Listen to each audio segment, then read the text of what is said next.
sanguíneos, venas, arterias, ¿no? Y bueno, además lo conforma el sistema cardiovascular, lo conforma nuestra bomba cardíaca, nuestro corazón, los vasos sanguíneos, ¿no? Grandes vasos, hasta llegar a capilares, que pues están irrigando todo nuestro organismo, llevando oxígeno, recogiendo sustancias de desecho también, no solamente oxígeno, ¿ya? Vamos a hablar el día de hoy también de alteraciones, principalmente de trastornos de la función cardíaca, disfunción cardiovascular, alteraciones en la capa que cubre el corazón, sería el pericardio, pericarditis, derrame pericárdico, enfermedad coronaria, infarto agudo de miocardio, miocardiopatías y pericarditis infecciosas. Bien, entonces para hablar de trastornos de la función cardíaca tenemos que recordar cuáles son los componentes o las partes del corazón, ¿no? Debemos recordar que el corazón tiene varias capas. De adentro hacia afuera tenemos el endocardio, el miocardio y el pericardio. Este pedazo de corazón está acá en grande, entonces hacia más adentro tenemos el endocardio. El miocardio, que está compuesto por el músculo cardíaco. El epicardio hace alusión a al pericardio visceral, ¿ya? El pericardio, tenemos pericardio visceral y pericardio parietal. El visceral es el llamado epicardio. Y bueno, una capa fibrosa que es la capa fibrosa del pericardio, ¿no? Que está más externa. Ahora, las alteraciones que se pueden dar en cualquiera de estas capas, y no solamente en estas capas, sino que dentro del corazón hay que recordar que tenemos válvulas, ¿no? Entonces, la alteración de la función cardíaca también se puede deber a la alteración en estas válvulas. Como ya hemos tratado la semana pasada, la alteración en estas válvulas pueden ser tanto insuficiencia como estenosis de cualquiera de las válvulas. En el endocardio podemos tener una afectación que se llama endocarditis, a la afectación de los vasos sanguíneos también que irrigan el corazón y permiten su funcionamiento. Si es que estas están alteradas, podemos tener el síndrome coronario agudo, que vamos a tratarlo más adelante. El miocardio puede verse afectado por isquemia o miocardiopatías, y el pericardio, al inflamarse, producir la pericarditis o taponamiento cardíaco, ¿ya? Todos esos temas los vamos a ver más adelante. Bueno, el corazón está ubicado en el mediastino, ¿no? Está sujeto firmemente en el centro del mediastino, entre ambos pulmones, ¿no? Y se mantiene en su lugar gracias al pericardio. Las paredes del corazón, las hemos mencionado, son endocardio, miocardio y epicardio. El epicardio, recuerden, es el pericardio visceral. Esta es una imagen donde nos muestra cómo es la silueta cardíaca. Nosotros no vamos a tener el corazón así, dos aurículas arriba y dos ventrículos abajo.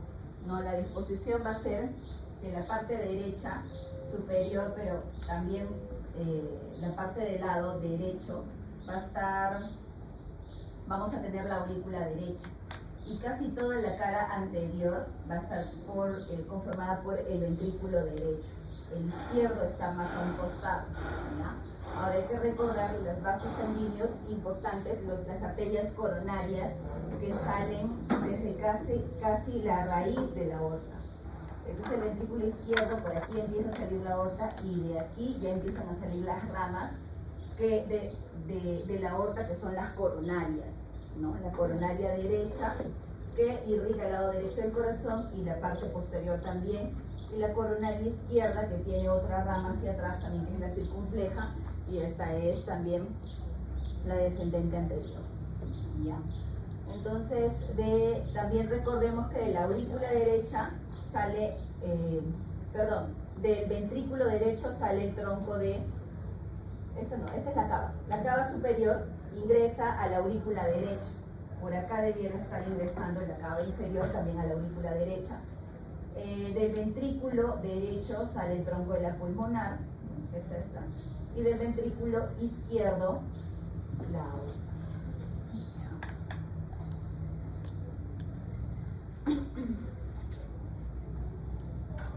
Ya. Ahora, el pericardio va a tener, como les decía, la capa, el pericardio visceral, que está más pegada hacia el músculo cardíaco, la parietal, que está pegada al pericardio fibroso. Este pericardio fibroso sirve para proteger, sostener el corazón en su sitio, ¿no? Protegerlo de infecciones, traumas, y en este espacio que se llama cavidad pericárdica, es un espacio que existe y que contiene cierta cantidad de líquido seroso, ¿ya? Pero en poca cantidad, más o menos entre 30 y 50 centímetros cúbicos, y sirve como lubricante ese líquido que hay en este espacio, ¿ya? Tenemos la capa fibrosa externa. Esto le había dicho que es parte del pericardio fibroso. Esta es la capa externa fibrosa, y la capa interna del pericardio, que es serosa, son estas dos láminas, ¿no? Que son pericardio parietal y visceral. Visceral, la que está pegada, recuerden, al músculo cardíaco, ¿no?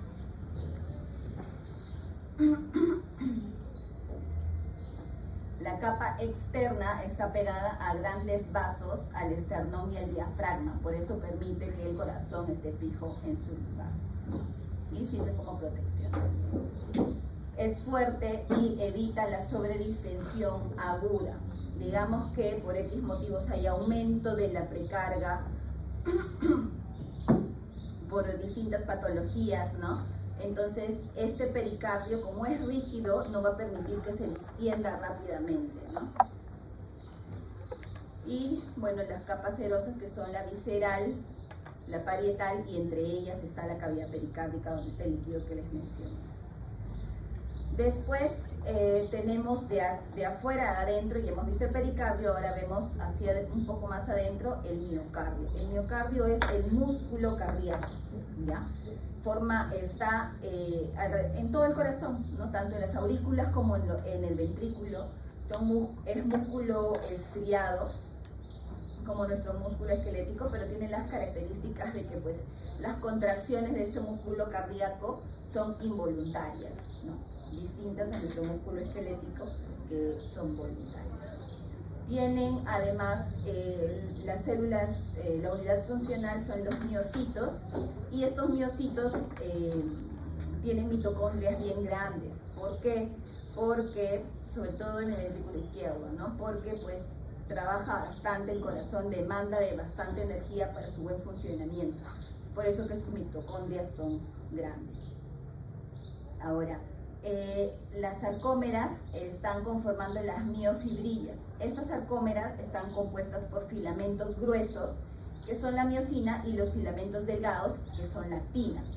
También tenemos en la sarcómera proteínas como la troponina y la tropomiosina, ¿no? Que cuando hay un daño cardíaco, estas proteínas se liberan y nosotros dosamos la troponina. Si esta está elevada en sangre, entonces nos da luces de que hay un daño cardíaco, ¿no? Un daño cardíaco agudo.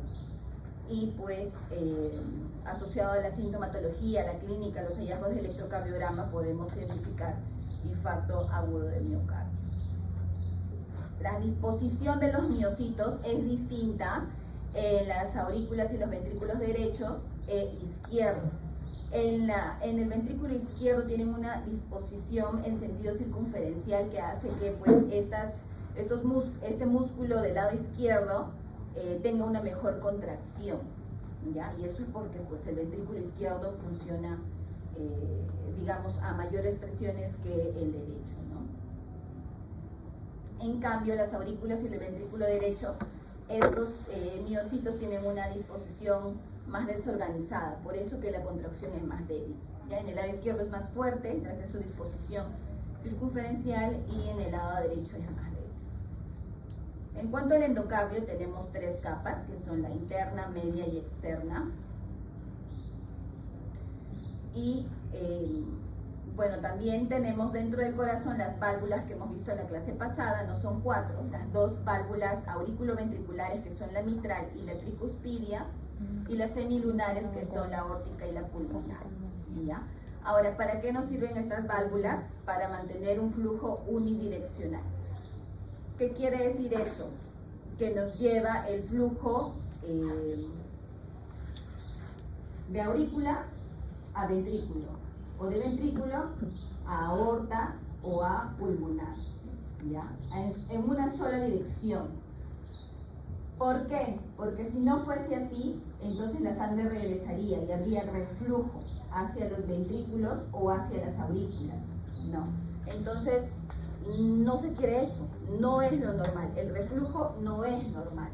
Debe ir en una sola dirección sin regresar, sin hacer regurgitación de la sangre. Entonces, para eso nos sirve, y además también nos sirve para que pueda darse un buen ciclo cardíaco. Si no existieran estas válvulas, entonces todo el tema de presiones dentro de las cavidades cardíacas se alteraría y no podría haber una correcta sístole o una correcta diástole. Ahora, el buen funcionamiento de las válvulas va a depender depende de la movilidad, flexibilidad y la integridad de estas válvulas. Además, no solo eso, recuerden que las válvulas auriculoventriculares se soportan gracias a los músculos papilares en el ventrículo, en las paredes ventriculares. Y si el ventrículo está con isquemia, está infartado, está dilatado, tiene una alteración estructural, pues va a tirar de estas válvulas, ¿no? Del sostén, del soporte de estas válvulas, y estas van a deformarse, van a estar alteradas. Ahora, para que se dé el latido cardíaco, y con esto la sístole, la diástole, la eyección de la sangre, nosotros necesitamos un impulso eléctrico que haga que inicie pues la contracción tanto de la aurícula como de los ventrículos. Tenemos 2 nodos que son estos. Para que haya una contracción coordinada, tenemos el nódulo cigoauricular y el nódulo auriculoventricular.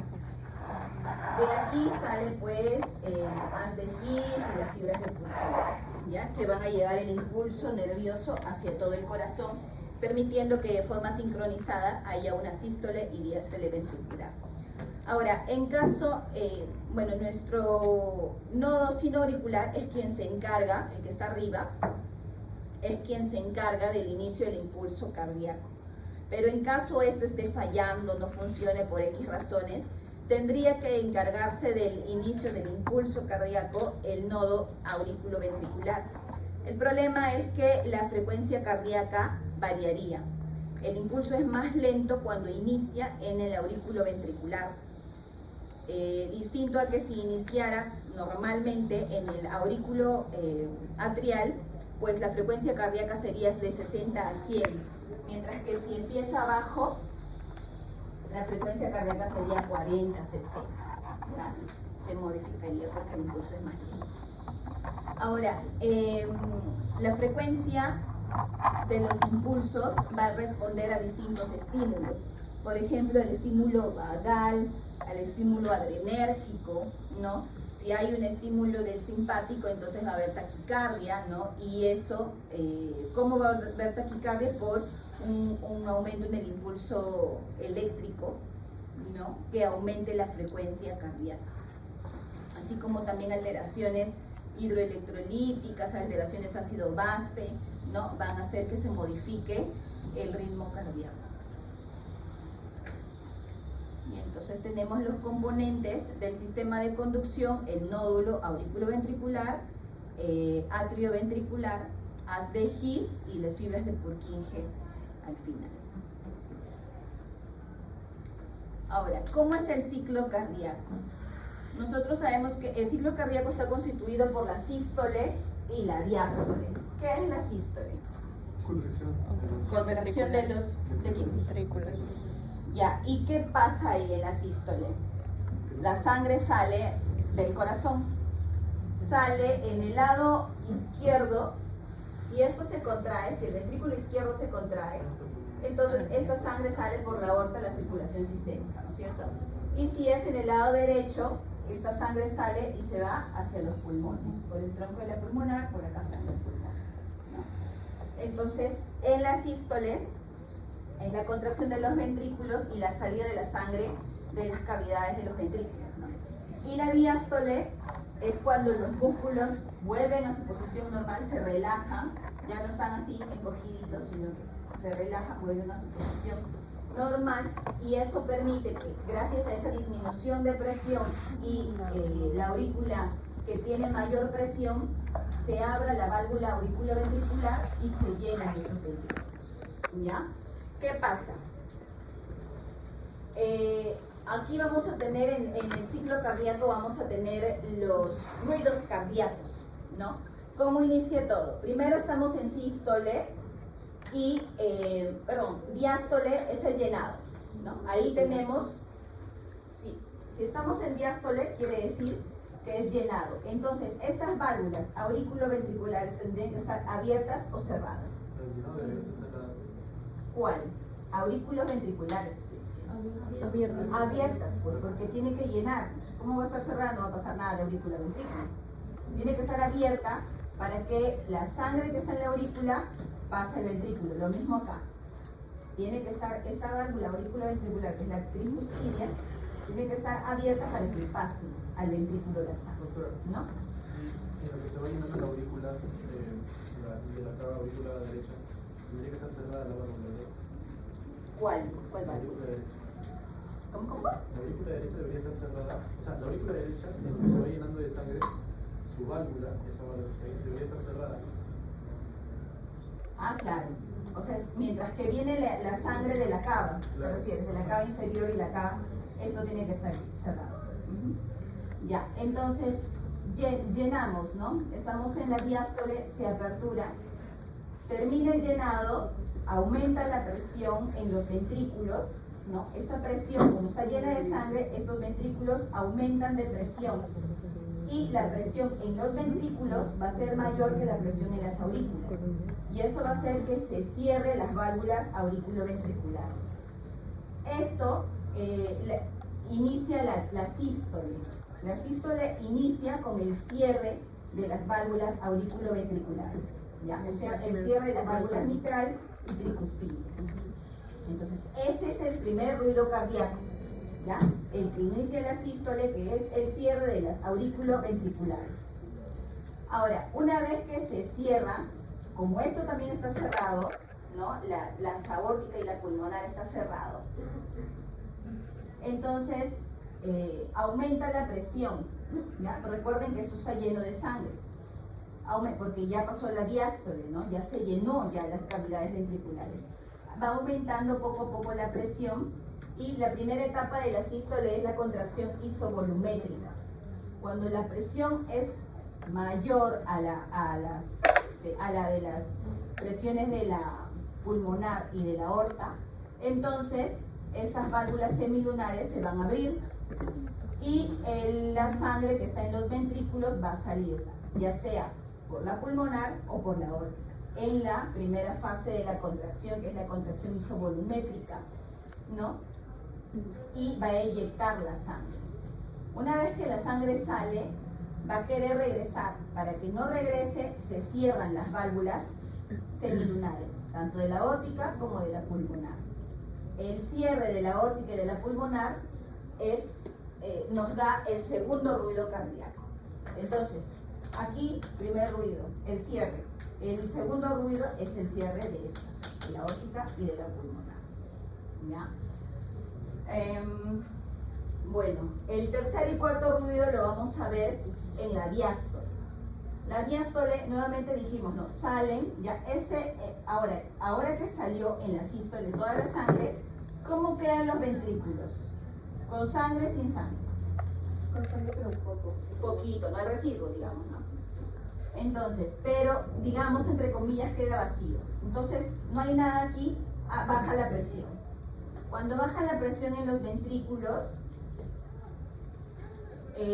A medida que se va relajando más, porque es el inicio de la diástole, se va relajando este músculo, va bajando la presión y esta presión de las aurículas se vuelve mayor a la del ventrículo y se abre las válvulas auriculoventriculares. Estas dos válvulas se abren para empezar a llenar.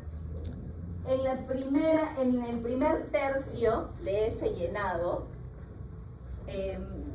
como va a ser rápido y dependiendo de distintas patologías, sobre todo cuando hay aumento de volumen que baja de la aurícula al ventrículo, se va a ver el tercer ruido cardíaco, ¿ya? En el primer tercio de la diástole. Y en el último tercio de la diástole, cuando haya alguna contracción fuerte de la aurícula para terminar, digamos, entre comillas, de exprimir esta sangre y esta se contrae fuertemente, entonces el ruido que genere ahí va a ser el cuarto ruido cardíaco. ¿Ya?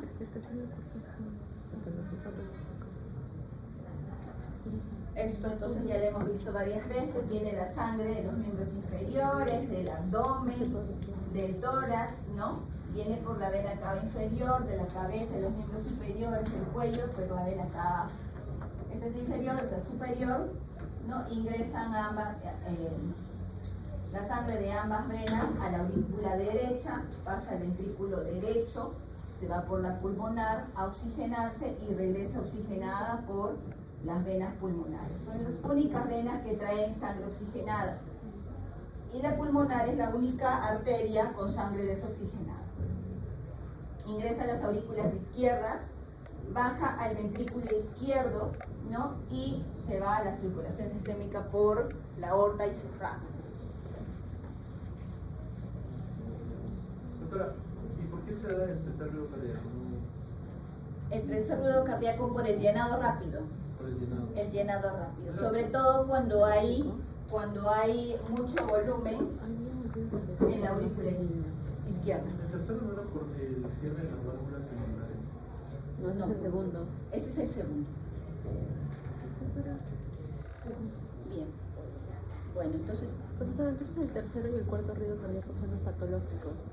Mira, el tercer ruido cardíaco, hay algunas literaturas que dicen, y bueno, sí se ve, pero es muy poco frecuente, pero también se ve como fisiológicamente en niños o en adolescentes. Ya.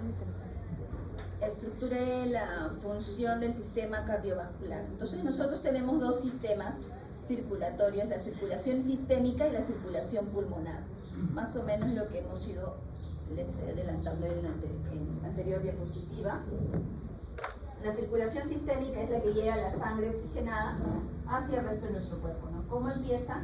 Empieza con el llenado de la aurícula, con el llenado desde los pulmones con sangre oxigenada hacia la aurícula izquierda, ventrículo izquierdo, circulación sistémica, y aquí, no se ve bien, pero se lleva la sangre hacia el tubo digestivo, todo el tracto gastrointestinal, riñones, vías urinarias, tórax, miembros inferiores, y luego, después de repartir el oxígeno, viene ya trayendo sangre desoxigenada por las venas, ¿no? Y aquí ingresa la vena cava inferior. Cuando trae desde la cabeza, cuello y miembros superiores, la trae por la vena cava superior, inferior, superior. Ambas entran a la aurícula derecha.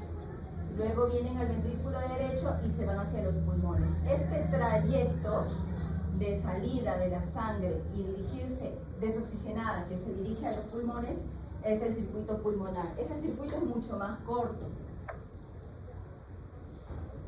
y de menores presiones, ¿no? Es más lento. Bien. Ahora, puede haber disfunción cardiovascular por distintos motivos, ya sea porque la bomba cardíaca, el corazón, está insuficiente, no funciona bien por distintos motivos, puede haber regurgitación, o sea, el regreso, el retorno del flujo sanguíneo, u obstrucción en la salida del flujo sanguíneo. Ahora vamos a ver unos ejemplos más adelante. Trastornos en la conducción cardíaca, cuando hay arritmias, y ruptura del corazón o afectación de grandes vasos, ¿no? Como la aorta, por ejemplo.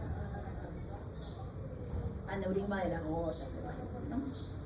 Ahora, insuficiencia cardíaca es un tema que vamos a tratar en la exposición, pero más o menos lo voy a ir adelantando. Nosotros necesitamos en todo nuestro organismo, todos nuestros tejidos, cada célula de nuestro ser, cada tejido, cada órgano, necesita que haya una buena perfusión, una perfusión adecuada, ¿ya? Y eso va a depender, vamos a ver que si es adecuada o no, dependiendo de varios factores, ¿no? Va a depender sobre todo de los requerimientos de nuestros tejidos. Va a depender de la capacidad de bombeo del corazón, que el corazón esté funcionando bien y que nuestro sistema vascular, o sea, nuestros vasos sanguíneos, nuestras venas, nuestras arterias, puedan transportar de forma adecuada también la sangre. También va a depender del volumen sanguíneo, porque digamos, si hay poca sangre, ¿cómo es que va a llegar suficiente oxígeno y nutrientes y desechos por nuestros órganos y sistemas, ¿no? Entonces tiene que también tener una cantidad adecuada de sangre y también tiene que haber capacidad de extraer, de utilizar el oxígeno. Si nuestros tejidos no utilizan bien el oxígeno o los nutrientes o digamos sacan de ellos los elementos de desecho, pues también ahí no va a haber una buena perfusión, ¿no?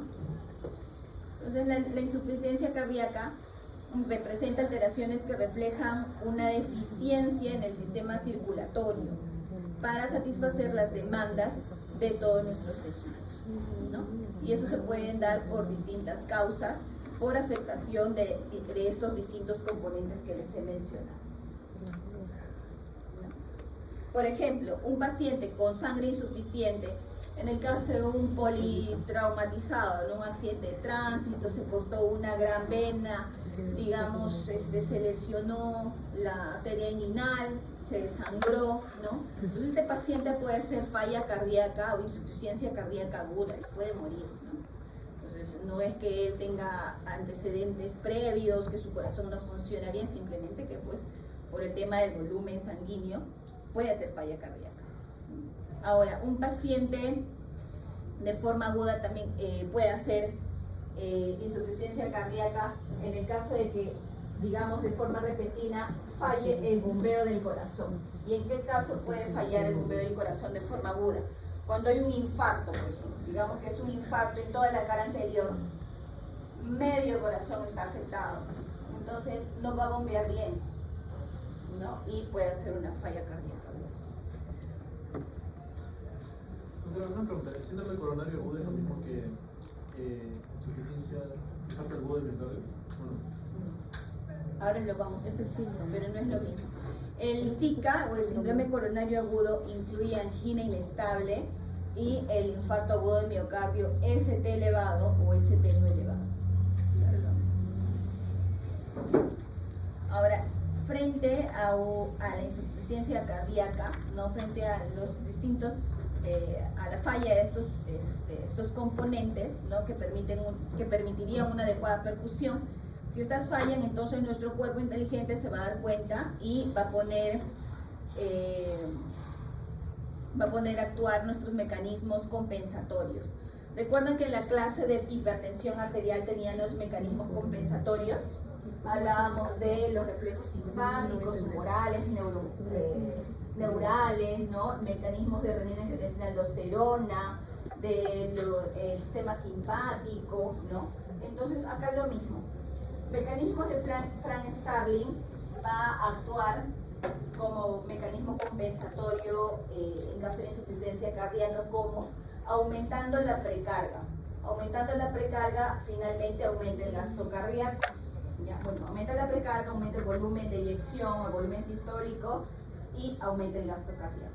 Los reflejos simpáticos, por ejemplo, el neurotransmisor, la noradrenalina o la adrenalina, aumentada en nuestra sangre, que va a causar aumento de frecuencia cardíaca, aumenta la contractibilidad y aumenta la resistencia periférica, la resistencia vascular periférica. Así, entonces, con eso hace que se eleve la presión arterial. Si se eleva la presión arterial, aumenta el gasto cardíaco, ¿no? pero son mecanismos compensatorios temporales, ¿no? Mecanismo de la activación del sistema renina-angiotensina-aldosterona. Recuerdan que la renina sale del riñón, se va hacia el flujo sanguíneo, ¿no? Capta el angiotensinógeno que sale del hígado y lo convierte en angiotensina 1. De angiotensina 1, esa angiotensina 1 pasa por la circulación, pasa por los pulmones y se convierte en angiotensina 2, ¿no? Y esa angiotensina 2 a nivel de la glándula estimula la glándula suprarrenal, ¿no? ¿Y qué va a hacer? Que se libere la aldosterona, que va a tener acción sobre el riñón, reteniendo sodio y agua. Entonces, si retiene sodio, retiene agua, va a haber más volumen intravascular. Y si hay más volumen intravascular, va a haber mayor retorno de ese volumen hacia el corazón. O sea, aumenta la precarga. Y el aumento de la precarga aumenta el gasto. Y bueno, otro mecanismo compensatorio es la hipertrofia miocárdica. Ese corazón se hipertrofia, las células musculares se agrandan, ¿no? Para trabajar más, ¿no? Para una mayor contractibilidad y así poder aumentar el gasto cardíaco. Ahora, en cuanto a la clasificación, esta es la clasificación según la AHA, que es la Sociedad Americana del Corazón, ¿no? En que clasifica la insuficiencia cardíaca en etapa A, etapa B, etapa C y etapa D, dependiendo de que si hay algún daño estructural o no. En la etapa A hay riesgo de desarrollar alguna alteración estructural, pero no está todavía presente la alteración estructural y no hay signos ni síntomas, ningún signo ni síntoma. En la etapa B hay ya la presencia, sí hay daño estructural, físicamente el corazón está dañado, pero todavía no manifiesta signos y síntomas. En la etapa C sigue habiendo, claro, la alteración física estructural del corazón y ya hay signos y síntomas de insuficiencia cardíaca. Y en la etapa D ya el daño es mucho mayor, el daño es avanzado y los síntomas se pueden dar incluso en reposo. Como por ejemplo, ¿qué síntomas en reposo? Paciente con falla cardíaca, una manifestación en reposo es la disnea. Ellos pueden estar sentados, pero ustedes ven que el paciente está con sensación de falta de aire, ¿no? Agitado, parece que hubiera venido recién corriendo, ¿no? O le hablas un poquito, echado completamente, pues sin estar haciendo esfuerzo físico, ¿no? En teoría, pero está agitado. Comer, masticar, hablar, les cansa. Ahora, causas de insuficiencia cardíaca, bueno, tenemos la hipertensión arterial, enfermedad coronaria. ¿Qué es enfermedad coronaria? De las arterias coronarias, ¿no? Que hemos dicho que salen de la aorta, ¿no? De las raíces de la aorta. Valvulopatías también, ¿no? Lo que hemos hablado la semana pasada, cualquiera de las valvulopatías, pero principalmente las valvulopatías que afectan el lado izquierdo del corazón. Miocardiopatías, también, más adelante vamos a hablar de miocardiopatías. Fármacos, la anemia severa, lo que les mencionaba, ¿no? Una pérdida severa del volumen sanguíneo puede causar insuficiencia cardíaca. Disfunción tiroidea, sobre todo en el hipertiroidismo, alcohol e hipertensión pulmonar. Estas son otras causas de insuficiencia cardíaca, revísenlas. Las de acá son las más frecuentes. Ahora, es importante, eso lo van a decir seguramente en la exposición, pero es importante tener en cuenta, en claro, por qué se dan ciertas manifestaciones cuando hay insuficiencia cardíaca derecha e izquierda. Perdón. Miren, esta sintomatología se puede sobreponer, ¿no? No necesariamente solamente va a haber insuficiencia cardíaca izquierda. Puede ser que estén presentes la alteración o la falla en la función tanto del lado izquierdo como del lado derecho. Ya puede presentarse. O puede presentarse que al inicio pues solamente es una falla izquierda y la sintomatología va a ser esta, ¿no? Más adelante puede, después de esa falla izquierda, puede presentarse la falla derecha, ¿no? Ahora, la insuficiencia cardíaca derecha, ¿por qué se presenta?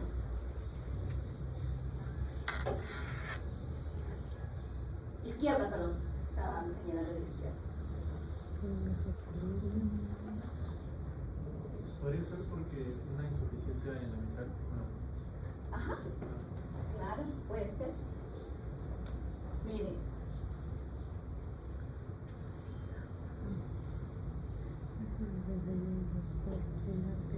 Si la válvula mitral la tenemos aquí, ¿no? Entonces, él está hablando de insuficiencia, de una alteración en el cierre. O sea, no se cierra, está abierto.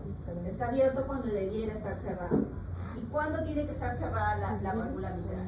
¿En sístole o en diástole? Ah, en sístole, claro. ¿Por qué? Porque recuerden que de aquí sale la aorta. Y si en sístole esto está abierto, la sangre va a ir por aquí y por aquí. ¿Y qué significa esto? Que se vaya hacia la aurícula y va a haber reflujo. ¿No es cierto? Y eso no es normal. Hemos dicho que reflujo, la regurgitación, pero no es normal. Entonces, en la insuficiencia, esta válvula está abierta y hay reflujo. Entonces, ¿qué pasa?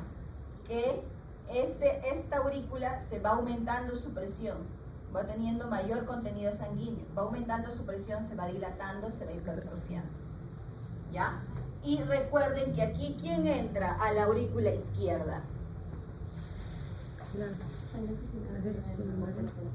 Venas pulmonares, ¿no? Entonces, por aquí tendrían que venir las venas pulmonares. Estas venas pulmonares, si aquí aumentó la presión, aquí en las pulmonares también va a aumentar la presión. ¿Y cómo será en los pulmones? Lógicamente aquí va a aumentar la presión. Aumenta la presión y va a salir el líquido al intersticio.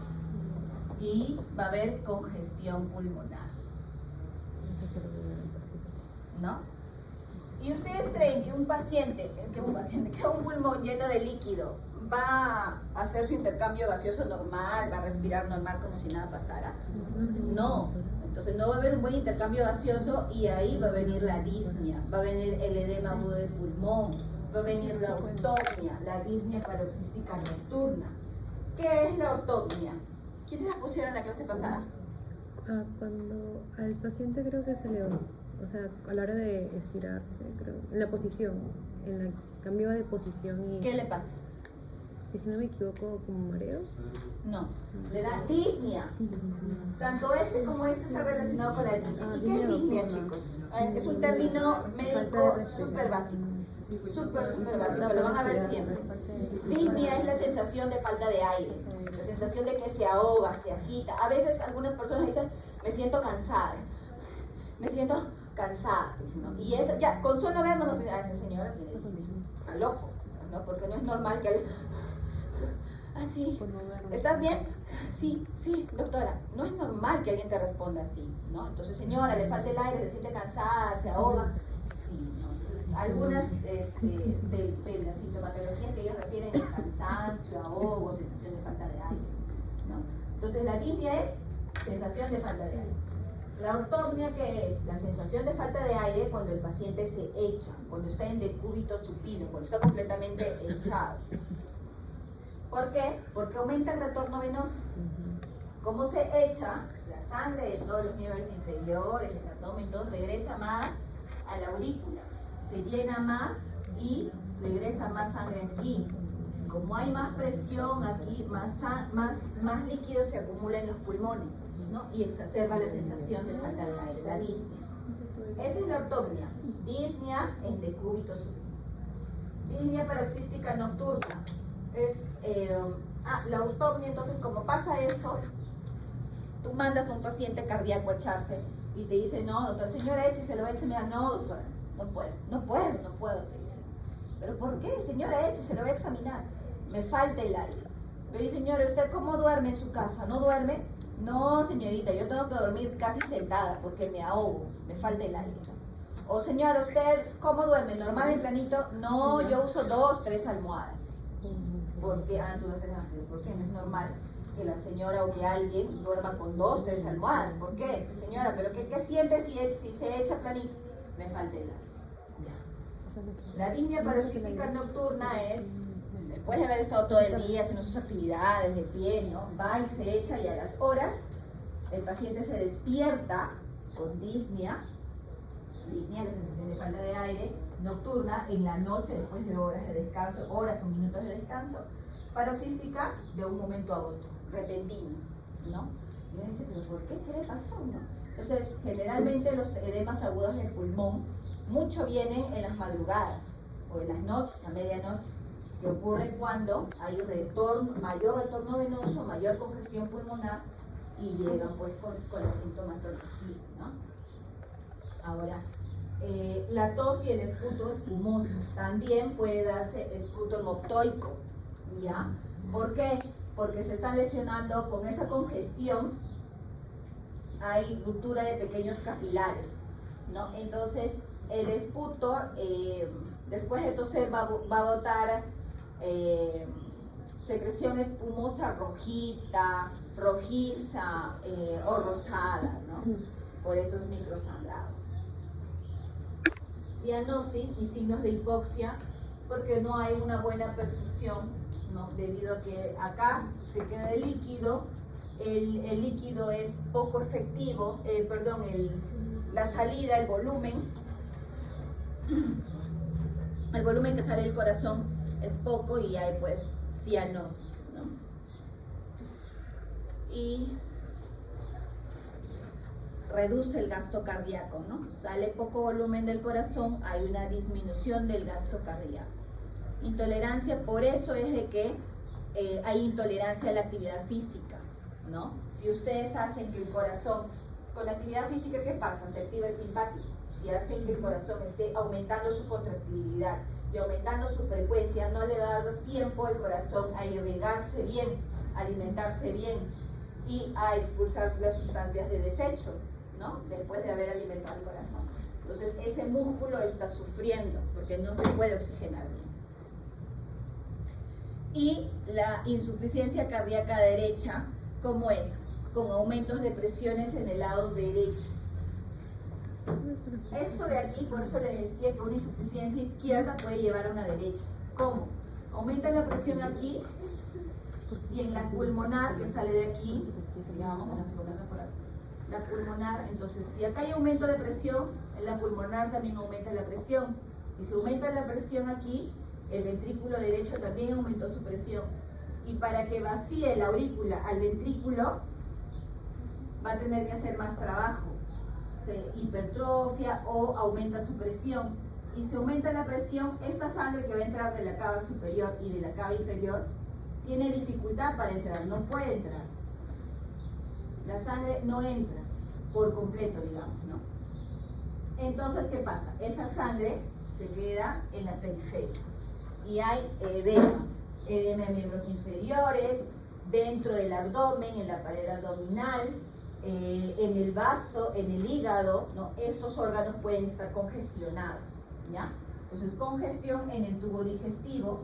Y esa congestión en el tubo digestivo puede generar ese disconfort abdominal, esas molestias cuando come, anorexia, ya el paciente no quiere comer, baja de peso, ¿no? El hígado está completamente congestionado y no permite un buen funcionamiento a la larga de este órgano, ¿no? Y puede dar síntomas de disfunción hepática por eso, ¿ya?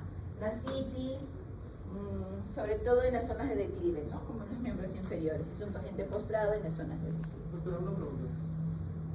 ¿Y si hubiera una insuficiencia tanto auriculoventricular, o sea, mitral y tricuspidia? Mitral y tricuspidia, o sea, del lado derecho y izquierdo. Claro, de los dos. Ajá, puede ser el síntoma de insuficiencia cardíaca derecha e izquierda. O sea, Sí. se puede superponer la sintomatología. ¿Sería una enfermedad terminal? Porque viendo todo. Miren, todo va a depender. Todos los organismos no responden igual, va a depender de muchos factores. Por ejemplo, no es lo mismo tener una valvulopatía en un paciente joven que a la larga le haga insuficiencia cardíaca, pero solamente la valvulopatía, a tener un abuelo de 80 y tantos años, diabético, hipertenso, hipotiroideo, con toda su vida fue obeso, con hipercolesterolemia.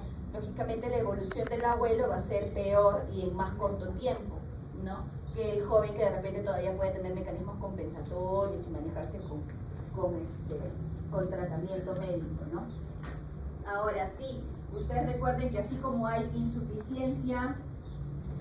insuficiencia cardíaca aguda, también hay insuficiencia cardíaca crónica, y hay insuficiencia cardíaca derecha o izquierda o superponerse ambas, ¿ya?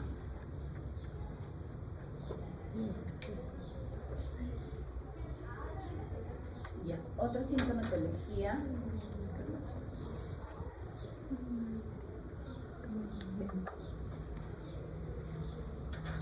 Un poquito, chicos, discúlpenme.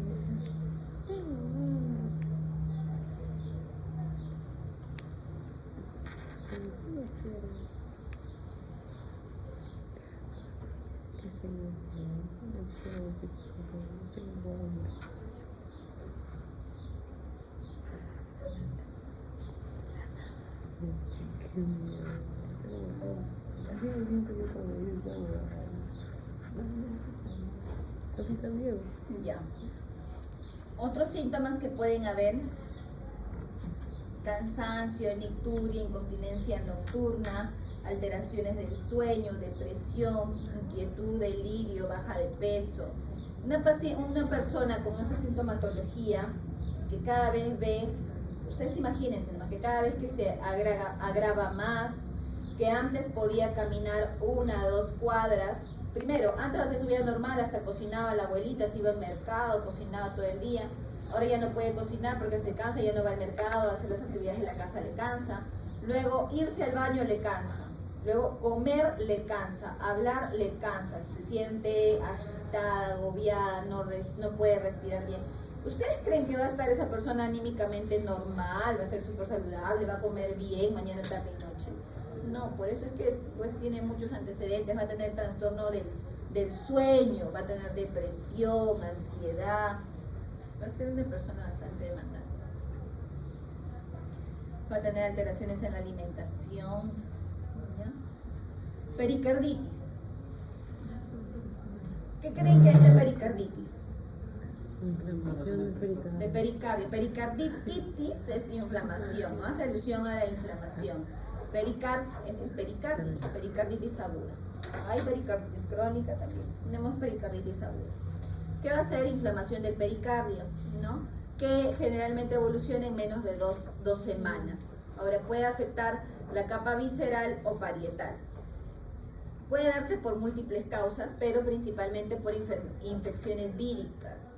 Como por ejemplo, ¿alguien tiene idea? El Coxsackie. El Coxsackie virus. Sobre todo. ¿Por qué el Coxsackie provoca esto? Si es que es un virus que afecta específicamente a niños en uno de los virus. Ajá, es un niño que afecta más a niños y afecta sobre todo en las infecciones gastrointestinales, ¿ya? ¿Por qué Coxsackie se meten, en este tema con el pericardio? Mira, no he buscado yo, específicamente por qué el Coxsackie, pero no solamente es el Coxsackie, sino también están en relación a otros virus, ¿no? Entonces, uno de los planteamientos es de que pues nuestro cuerpo reconoce ciertos antígenos de estos virus, no solamente el Coxsackie, sino que es el que se encontró con mayor frecuencia de estos virus, y bueno, los detecta y hay una respuesta inmunológica cruzada, ¿no? Y empieza a ir en contra de nuestras células que están en el pericardio visceral y parietal, y empieza la inflamación ahí. Ahora, ¿por qué necesariamente? Bueno, hay una serie de receptores que están involucrados, dicen neutrófilos, linfocitos, ¿no? Pero así claramente, ¿por qué el Coxsackie? No sé si actualmente haya una explicación tan clara, si es que hasta el momento ni siquiera se sabe de los otros virus tampoco, ¿no? O sea, supuestamente el 80% de las veces la pericarditis era idiopática. Mira, incluso mencionan que puede ser la mayoría idiopática, Pero idiopática, ¿qué significa? Que no se le encuentra la causa, ¿no es cierto? Idiopática es que no hay la causa. Pero, bueno, los grandes estudiosos de las etiologías de las enfermedades dicen, pero ¿cómo es que no va a haber una causa? O sea, debe haber una causa para algo, ¿no? Para toda acción hay una reacción, ¿no? Porque, o sea, no es que de la nada del aire, uy, rapidito se inflama el pericardio. Entonces, debe haber una causa. Y han encontrado en muchos de los casos, en los estudios, pacientes con un Coxsackie, ¿no? Pero no solamente Coxsackie, también hay otros virus, como el Epstein-Barr, ¿no? El parvovirus, el virus del herpes humano 6, ¿no? En VIH también se ha visto la presencia de pericarditis, pero en VIH más que todo por la asociación con la tuberculosis, ¿no? Pero o sea, sí, así es cierto que te expliquen así, te digan ya el Coxsackie porque se cree por un mecanismo inmunológico, pero sí claramente no hasta donde yo sé, no sé si alguien más se encuentre, no sé. ¿Ya? Pero bueno, volviendo a las causas, las infecciones víricas son las más frecuentes, pero también hay otras causas, ¿no? Infecciones, por ejemplo, bacterianas, como les había mencionado, por el Mycobacterium, por tuberculosis, ¿ya? Y más aún por pacientes con VIH, ¿ya? Que está también VIH, el VIH se relaciona mucho con la tuberculosis. Entonces, todo paciente, al menos acá en nuestro Perú, en general en los países en vías de desarrollo, una de las causas que tenemos que tener bien en cuenta para descartar en el paciente es la tuberculosis.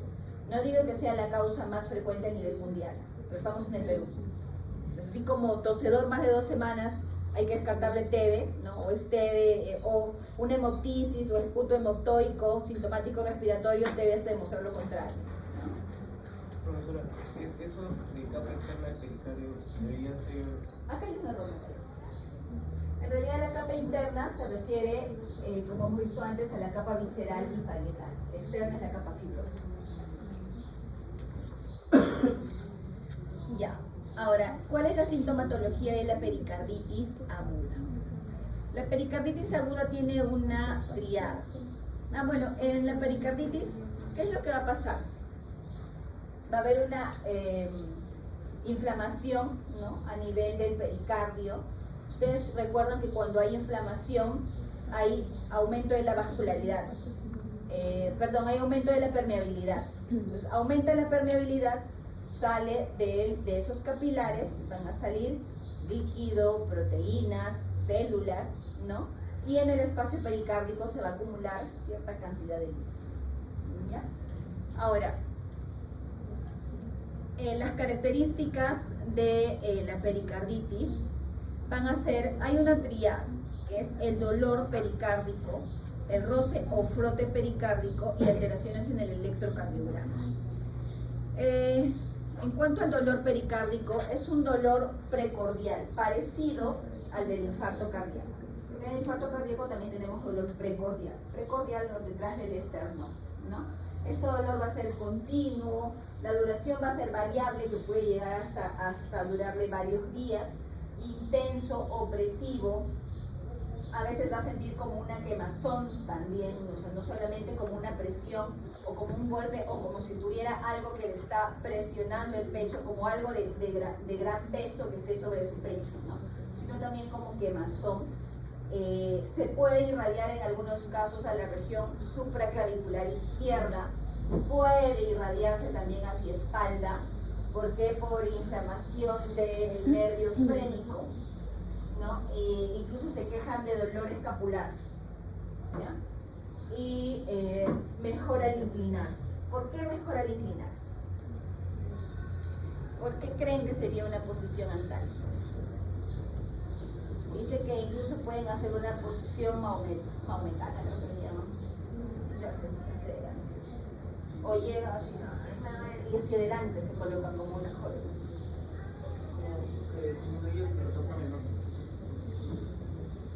Sí, miren, ustedes recuerdan que el pericardio tiene su capa fibrosa, ¿no? Entonces no permite mucha variación de presiones en sí, ¿no? Entonces, cierta variación de presión a nivel de la cavidad pericárdica va a hacer que ese pericardio esté como un elástico duro, ¿no? Y le esté comprimiendo el corazón y eso le causa dolor. Si se echa, esa compresión le va a sentir como que si tuviera una roca encima suyo presionándole. Pero si más bien esa presión la lleva hacia adelante, le va a disminuir el dolor. Roce pericárdico o frote pericárdico es patoneumónico de la pericarditis, no siempre se va a escuchar. Es un poco, digamos, no es muy frecuente. Y las alteraciones en el electrocardiograma, el PR, ese es las ondas normales del electrocardiograma son P, el segmento PR, R, QS, P. Esta es la T, esta es la P, y este segmento, que es el PR, está deprimido, ¿no? Como aquí, hacia abajo. ¿Ya? Depresión, entonces el PR. También hay elevación del ST. Este es el S, debiera estar aquí. ST debiera ser, ¿no? Pero está hacia arriba. Entonces puede simular un IMA ST elevado. Encima, con el dolor precordial puede simular un infarto pero ST elevado. el segmento ST no era netamente para el infarto o el miocardio. No necesariamente. No necesariamente. Se eleva, por ejemplo, en los casos de pericarditis. En este caso de pericarditis tenemos la misma elevación que pudiéramos tener en un infarto agudo de miocardio. Pero sin el PR, ¿no? Claro, el PR sí no tiene por qué estar alterado. Bueno, derrame pericárdico. No hay 4 etapas de cardíaco. ¿Perdón? O sea, había visto que había 4 momentos diferentes en los cuales el eje variaba. Tipo, en un inicio puede haber una elevación difusa del ST, Ya. en otro momento puede haber una normalización de en otro momento puede haber una inversión del T de forma profunda. Sí. Estoy como... Hay algunos cambios que se pueden dar en el electrocardiograma, pero son temas ya netamente de cardiología, de especialidad, ¿no? Pero lo patoneumónico es esto. Ahora, ustedes, pues no es la clase de electrocardiogramas, ¿no? Ni de fasecitas. Pero sí a grandes rasgos, ¿qué es lo patoneumónico? Que se deprima el segmento PR y que se le debe. Eso sí es lo patoneumónico en la pericarditis. Ahora, sí puede haber ni siquiera alteración aquí al inicio, por ejemplo. Aquí al inicio puede no haber esa alteración incluso. Y no se va a presentar en todos los casos, pero si se presenta, se puede pensar en pericarditis. Derrame pericárdico. ¿Qué es el derrame pericárdico? Derrame hace alusión al acúmulo de líquido, ¿ya? Ese líquido pericárdico en el espacio pericárdico. Entonces se acumula ese líquido en la cavidad pericárdica, ¿no? Y puede deberse generalmente a un proceso secundario, a una inflamación o infección, ¿no? El líquido pericárdico, recuerda de que hay un volumen que está como lubricante, ¿ya? Que es más o menos 30-50 cc, pero en este caso, para ya llamarlo derrame, tendría que haber más de esta cantidad. Ahora, si ese líquido se acumula en abundante cantidad, entonces nos va a conllevar al taponamiento cardíaco. Chicos, antes que me olvide, estábamos hablando de las causas, no sé por qué, de la pericarditis. Un ratito regresamos a la pericarditis. No solamente hay infecciones víricas, idiopáticas, cuando no se encuentran causas bacterianas, también hay enfermedades inmunológicas representadas en relación, como por ejemplo el lupus, la artritis reumatoidea, algunos cánceres, tumores, radioterapia pueden también causar pericarditis, ¿ya? Bien. En cuanto al derrame pericárdico, entonces, si es que este es masivo, puede llegar al taponamiento cardíaco, ¿no? que pues va a causar mucha presión o mucha compresión sobre el corazón y va a impedir su buen funcionamiento. ¿Cómo así? El derrame pericárdico, el corazón dijimos que tenía Solito se baja todo. Solito se baja. Por lo menos.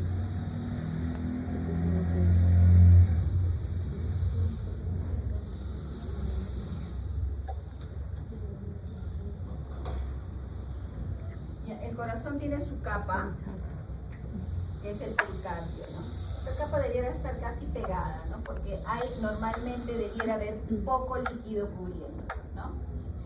Ya, pero en el caso del derrame, digamos que ese derrame sea masivo, ¿no? Entonces, y que va a estar entre la capa fibrosa y el corazón, va a tener como un elástico sobre el corazón y va a aumentar la presión sobre el corazón. ¿Y ustedes creen que este corazón va a poder relajarse de forma normal? Va a tener como un elástico comprimiéndole, porque ya estos cambios de presiones están afectando la capa fibrosa del pericardio. Entonces, al tener este elástico, no se relaja bien. ¿Y qué va a pasar?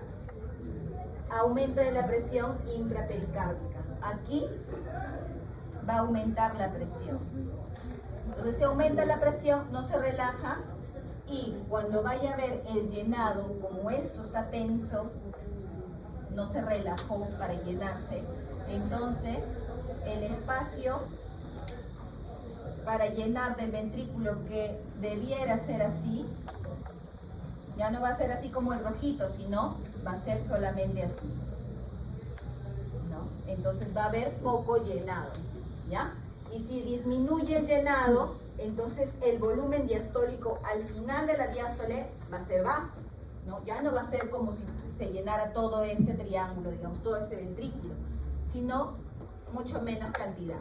Entonces disminuye el llenado, disminuye la diástole, y por ende el volumen de eyección, si esto es lo que se llena, solamente esto sale de sangre, y el volumen de eyección disminuye, ¿no? Ahí es cuando va a disminuir el gasto cardíaco y tenemos mecanismos compensatorios, pero si ya no funcionan esos mecanismos compensatorios, hay un fallo, va a haber un shock cardiogénico. Ahora, en el caso de los mecanismos compensatorios, como disminuyó el volumen de eyección, ¿no? Entonces, nuestro cuerpo inteligente va a decir, no, aumento la frecuencia cardíaca para que salga más, para que se llene más veces, y salga y salga y salga la sangre más veces, ¿no? Pero estos mecanismos no duran por siempre. Lo otro es que hace sufrir el corazón, porque lo hace latir rápido, lo hace contraerse más fuerte, aumenta la frecuencia cardíaca, aumenta la resistencia periférica, pero lo hace sufrir, ¿no? Porque no está cumpliendo con sus propias demandas, ya que si sale poca sangre a la aorta, ¿de quién se alimentan las arterias coronarias? De la aorta. Entonces, si encima lo hace chambear más con menos alimento, ¿no? Entonces empeora el problema. Esto es entonces el resumen. Acumulación súbita de líquido, ¿no? Sobre todo puede haber un choque circulatorio, un choque cardiogénico, cuando ese acúmulo de líquido en el espacio pericárdico es agudo, porque no da tiempo para que el corazón se adapte, ¿no? Entonces, el acúmulo de líquido más de 200 cc, que puede ser por distintas causas, por un problema de, digamos, radioterapia, un trauma, ¿no? Un problema neoplásico, hemorragia, por lo que fuera, va a elevar la presión intracardíaca. Intracardíaca aquí e intrapericárdica, va a aumentar la presión. Entonces va a haber un menor retorno venoso. ¿Por qué menor retorno venoso? Si está saliendo menos sangre, cuando regresa, va a regresar menos sangre también. Y este corazón, que está comprimido, aplastado por las capas del corazón, por el pericardio fibroso, entonces, ¿qué va a ocasionar finalmente? Una clínica de taponamiento cardíaco, ¿ya? Donde el llenado va a estar limitado. este llenado va a estar limitado, la expulsión de este líquido también va a estar limitado, el gasto cardíaco cae y como mecanismos compensatorios tenemos aumento de la frecuencia cardíaca, aumento de contractibilidad, aumento de resistencia periférica, ¿no? Y va a aumentar el retorno venoso. ¿Para qué? Con la intención de aumentar el gasto cardíaco. Entonces retorna más sangre por esos mecanismos compensatorios, ¿no? Y se va a aumentar la presión venosa central. La yugular que está por acá arriba va a aumentar. ¿Por qué? Porque no puede ingresar tranquilamente la sangre, ya que acá también hay presión alta, ¿no? Entonces se acumula aquí antes de entrar al corazón y hay distensión de la yugular. Al salir menos sangre, baja el gasto cardíaco, baja la presión arterial. Por eso es que también va a haber disminución de la presión arterial, disminución también de los ruidos cardíacos y estas van a ser sintomatologías. Sintomatología clave del taponamiento cardíaco. ¿Qué son? La ingurgitación yugular, los ruidos cardíacos lentos y la hipotensión arterial. ¿Ya? Ahora, ¿cuál va a ser la relación entre la inspiración y el derrame pericárdico? En la inspiración, acá hay unas flechitas. En la inspiración coincide, ¿ustedes creen con la sístole o con la diástole? Con la diástole. Con la diástole. Entonces, en la inspiración estamos en la diástole y en la diástole va a haber mayor llenado. Entonces va a haber mayor llenado del ventrículo derecho. Entonces, al llenarse más va a empujar el tabique. Y si este ventrículo izquierdo ya tenía poco espacio, con este llenado en la inspiración va a tener menos espacio aún para llenarse. Entonces se llena menos aún el ventrículo izquierdo. Entonces puede empeorar la sintomatología en la inspiración. Bueno, tenemos disnea de esfuerzo, astenia, hipotensión, shock, ingurgitación yugular y el pulso paradójico, ¿no? El pulso paradójico de Kussmaul, entonces acuérdense, lo podemos encontrar en el taponamiento cardíaco y está relacionado con las ondas de pulso que disminuyen en la inspiración, tanto en la arteria carótida como en la inguinal. Bueno, ¿cómo lo diagnosticamos? ¿Cómo diagnosticamos líquido en alguna cavidad? Con ecografía, ¿no? En este caso con ecografía cardíaca o ecocardiograma. Además de la sintomatología, ¿no? Vamos a tener pulso paradójico en la arteria carótida y femoral, hipotensión, disminución de los ruidos cardíacos, algunas alteraciones en el electrocardiograma y radiografía de tórax. ¿Cómo se va a ver en la radiografía de tórax? Un corazón grande. No grande por la masa muscular, sino que la silueta se ve grande porque está alrededor del corazón lleno de líquido, ¿no? Ahora, enfermedad coronaria. Esto sería importante, les pueden preguntar, ¿de dónde salen las arterias coronarias? ¿No? De la base del callado aórtico. Recuerden que nosotros tenemos dos nódulos sinoauriculares y auriculoventriculares, ¿no? ¿Y ustedes quién creen que lo inerva? Estos nódulos están por acá. Al nodo sinoatrial, ¿quién creen que lo irriga? Tengo entendido que usualmente la que más irriga el nodo sinoauricular como el auriculoventricular es la arteria coronaria derecha. Sin embargo, también he visto que depende, porque hay personas en las que aproximadamente un 30 o un 20% también lo pueden irrigar, bueno, en personas de un 20 o 30% se puede irrigarlo la arteria coronaria izquierda o su rombo. Ya, sí. Cuando hay alteraciones anatómicas, ¿no? Alteraciones, la distribución de los vasos sanguíneos, sí. Pero lo usual, lo común, es que sea irrigada por la arteria coronaria derecha, ¿ya? Que viene justo sobre el lado derecho. ¿Hacia dónde está? Entonces, ya tenemos entonces la arteria coronaria derecha, ¿no? De aquí del callado aórtico, la coronaria derecha, la coronaria izquierda. Y la coronaria izquierda descendente, ¿no? Y esta es la circunfleja. que en la parte de atrás viene hasta acá. Esa es la del lado izquierdo. Y la del lado derecho, esta se da la vuelta, que viene por acá. ¿Ya? En este caso, aquí sería la descendente posterior de la arteria coronaria derecha. Ahora, síndrome coronario agudo, ¿qué es? Bueno, el síndrome coronario agudo implica la angina inestable y el infarto agudo del miocardio, que puede ser ST elevado y ST no elevado. El ST elevado es cuando hay una obstrucción total de la luz, mientras que el ST no elevado hay todavía flujo, no, la obstrucción no es total, es incompleta. Aquí Zika incluye la angina inestable, no al estable, ¿ya? A la inestable. Entonces, ¿qué es Zika? Incluye angina inestable y el infarto agudo ST elevado o ST no elevado.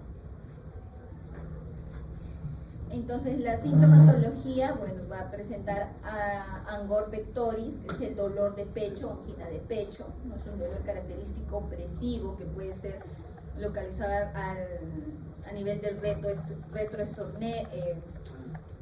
retroesternal, ¿no? Irradiado a miembro superior izquierdo, al cuello, a la mandíbula.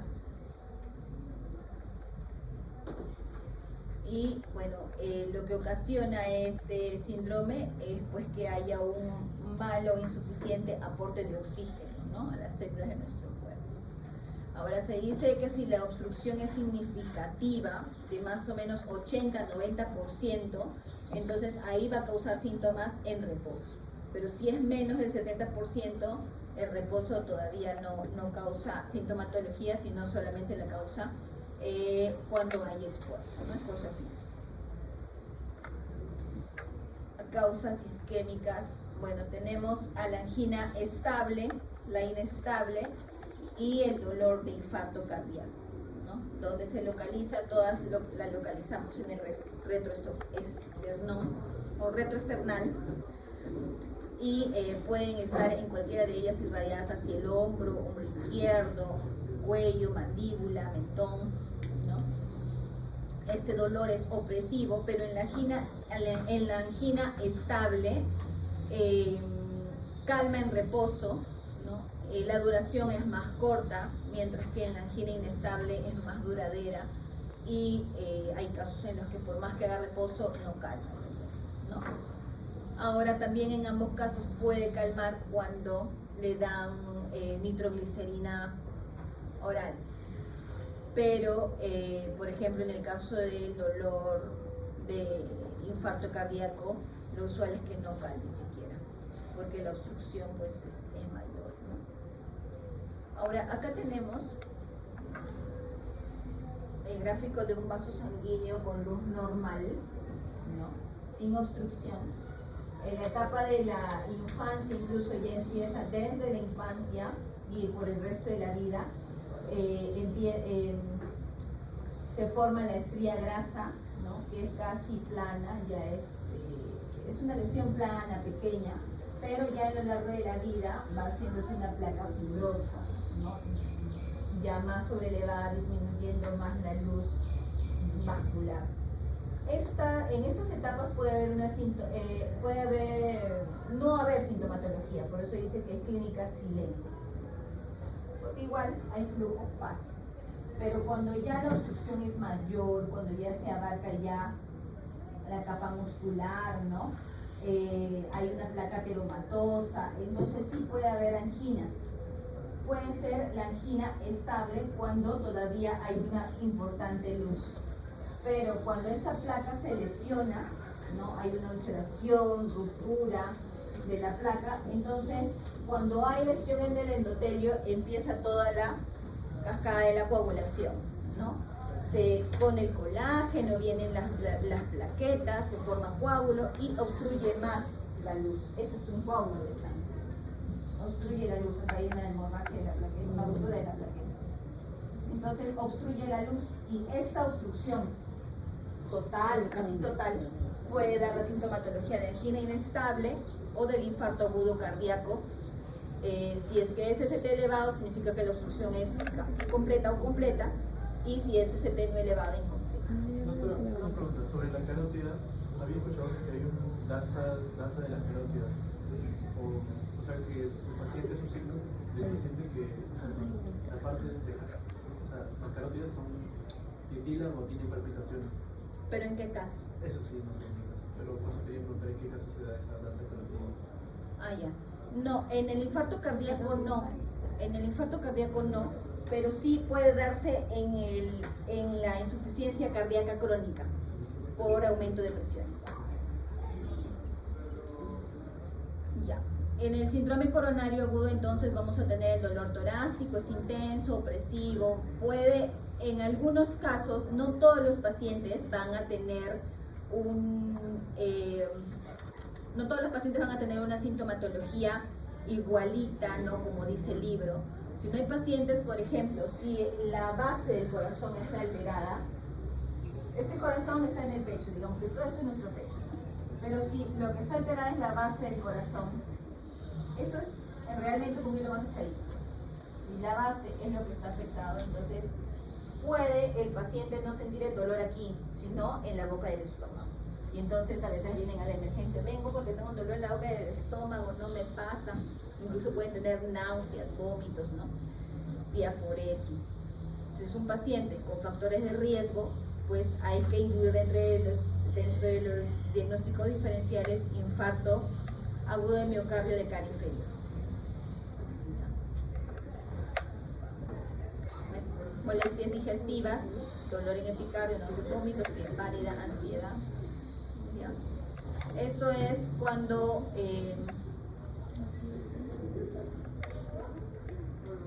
los cambios electrocardiográficos en un infarto agudo de miocardio. Bueno, acá tenemos la angina estable que no está dentro de Zika, angina acá Zika, ST elevado y acá ST no elevado. Bueno, esto es básicamente lo del cuadrito anterior, ¿no? Cuando hay lesión, ruptura, ulceración, ¿no? De la placa, va a haber ahí la presencia de un coágulo, ¿no? Que va a obstruir en distinta medida la luz y va a causar isquemia.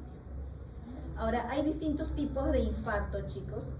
Hay infarto cardíaco tipo 1, tipo 2, tipo 3, tipo 4, ¿no? Entonces, y no todos son por ruptura o alteración en la placa o lesión en la placa.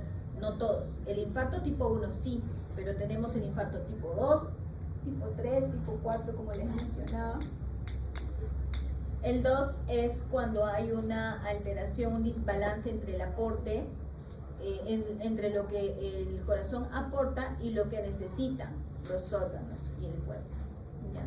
Entonces, un aporte entre la demanda y el suministro. Es la tipo 2. Por ejemplo, en las anemias severas.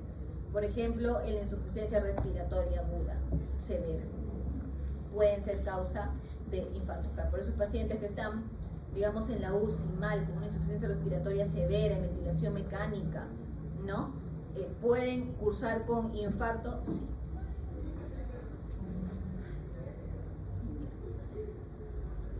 Ahora, la extensión del infarto, ¿de qué va a depender? Va a depender de varias cosas, sobre todo de la localización.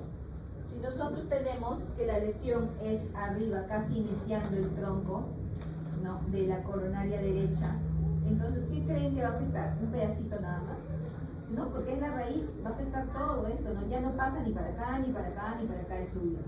Y esto se supone que alimenta esta parte, esto alimenta esta parte, esto alimenta esta parte. Si al inicio nomás en el tronco principal de la arteria coronaria derecha está la oclusión, entonces la lesión va a ser mayor. Pero digamos que es una de las ramas más alejadas, más chiquititas, entonces la lesión va a ser mucho menor, ¿no? Ahora también va a depender del tiempo que está durando esa oclusión o esa obstrucción del vaso sanguíneo.